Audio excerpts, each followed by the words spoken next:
questions? All right, so, like Mike said, it kind of sums up what you've done over this vast period. We have collected all this evidence. We sit down to do your final rating. Okay, we collect all this evidence. We're going to call you in. We're going to schedule a meeting to go over your final rating. Okay, and that's just all this document is. It's going to have information on it and things like that. The next pages are where you're going to get confused.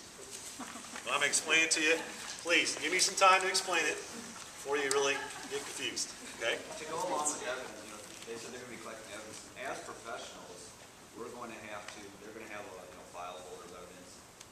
We're going to have a file folder of evidence that we have too, so that we have that prepared. So kind of like when we go to professional development, we've got our forms, or we have to get our certificate renewed. We have to keep all that stuff. We're going to have a file folder of the stuff that we're doing, so that, because you're talking 2 years for 10 years, you may have something that you did in September of the first year of your cycle, and you just keep it all in that folder so that when you go to that end of the year, it's all right there.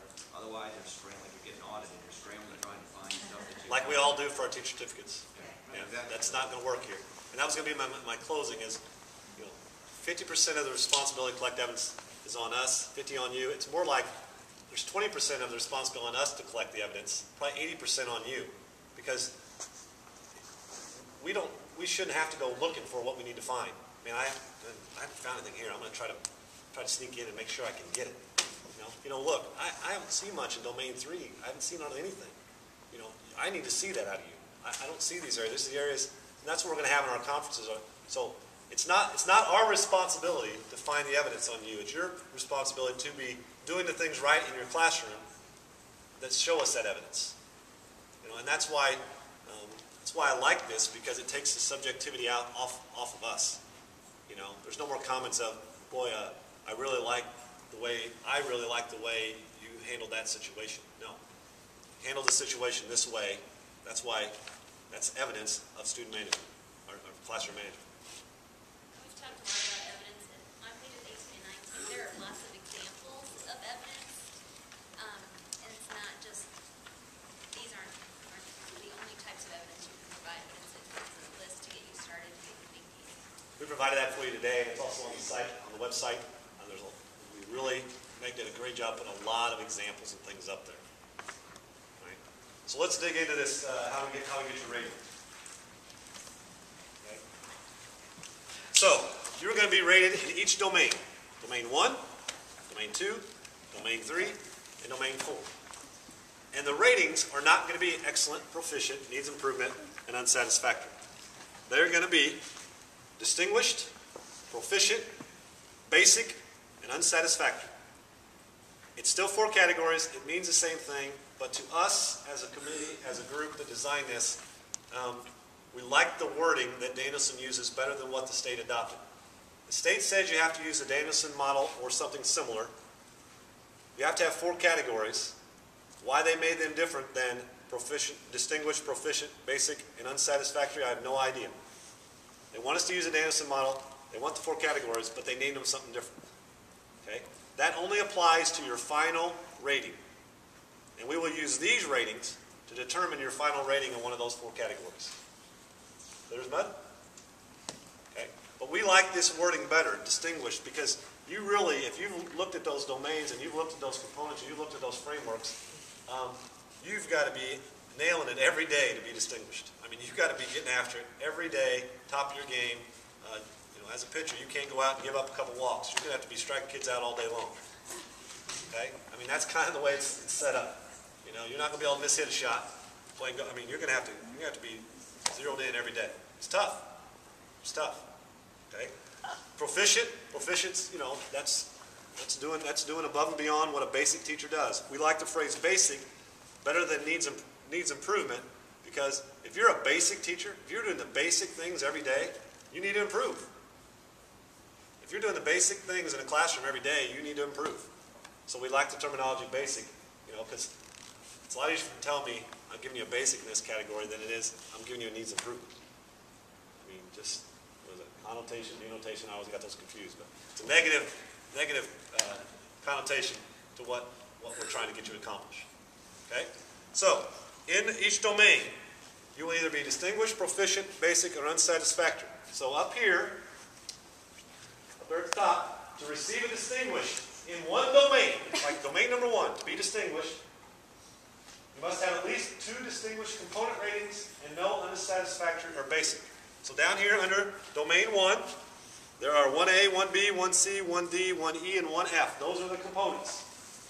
Those are the components down there on the bottom.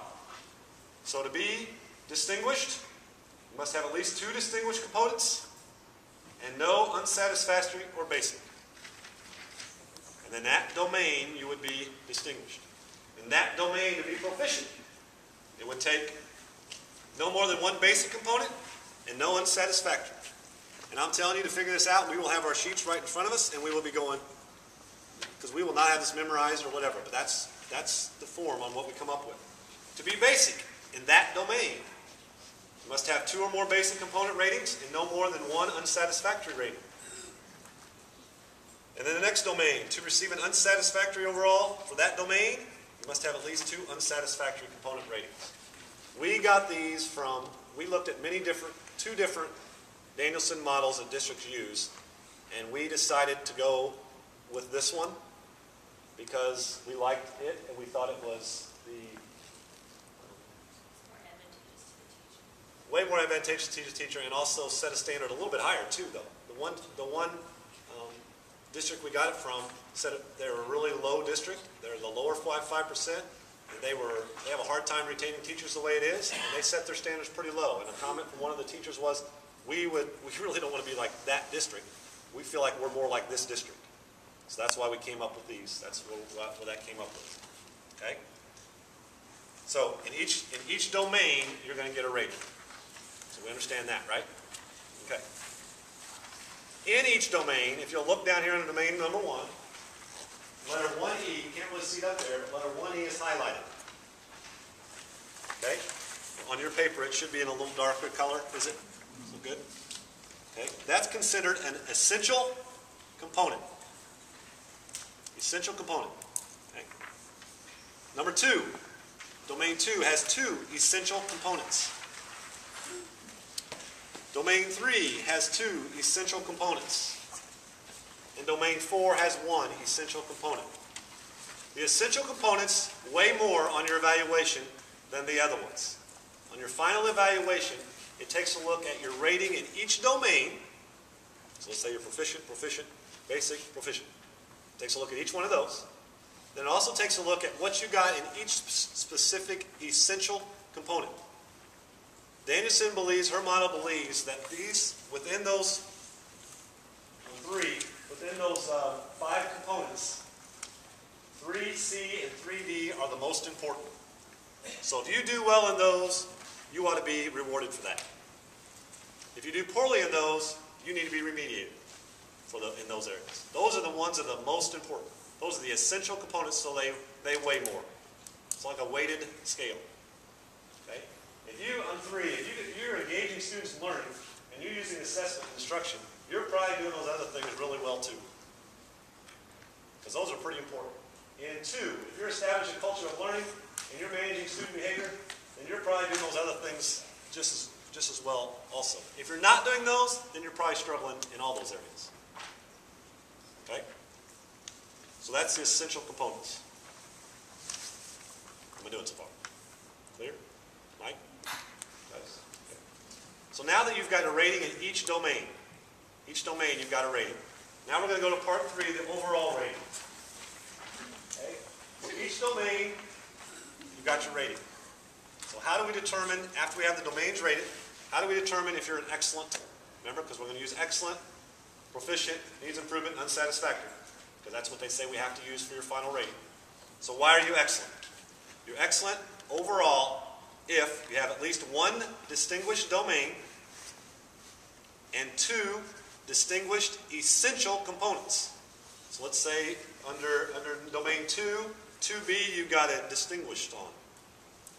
3C you got it distinguished on. And one of your domains was distinguished, then you would be excellent. To be proficient for an overall summative rating, no more than 1 basic domain rating. Domains are 1, 2, 3, 4.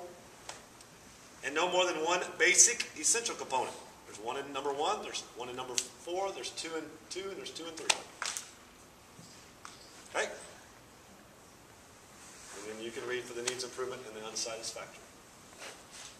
Okay, so we're going to practice. This is the only way you're going to understand it.